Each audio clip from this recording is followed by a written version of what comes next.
અમે જ્યારે પંચાયત ગ્રામગૃહ નિર્માણની માંગણીઓ પર ચર્ચા હતી તેમાં મેં પણ ભાગ લીધો હતો અને જે દાહોદ જિલ્લામાં મંત્રી પુત્ર દ્વારા 250 કરોડનું કૌભાંડ કરવામાં આવ્યું છે, એમાં એ પ્રકારનું કૌભાંડ કરવામાં આવ્યું છે કે દાહોદ જિલ્લામાં મટીરિયલ મનરેગામાં 40-60 નો રેશિયો હોય છે।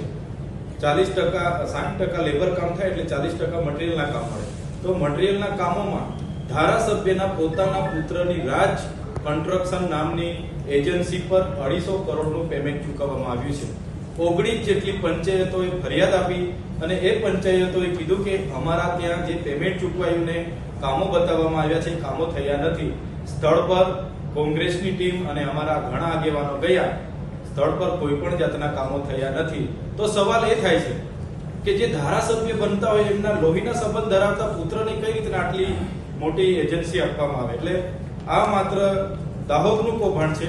અમારે નર્મદા, છોટાઉદેપુર, ભરૂચ અને બીજા જિલ્લાઓમાં જલારામ એન્ટરપ્રાઇઝ કરીને એક એજન્સી મટીરિયલ પૂરું પાડવા માટે આવી હતી। આદિવાસીઓ માટે જે ગુજરાત અને કેન્દ્ર સરકાર ગ્રાન્ટ ફાળવે છે તે એનજીઓ, એજન્સીઓ, મોટા નેતાઓ અને અમલીકરણ અધિકારીઓ સાથે બેસીને એનું પ્લાનિંગ કરે છે કે આમાંથી કેટલું અમને મળશે અને એ પ્રકારના બિનજરૂરી કામો મૂકીને પૈસા ખંખેરી લેવામાં આવે છે।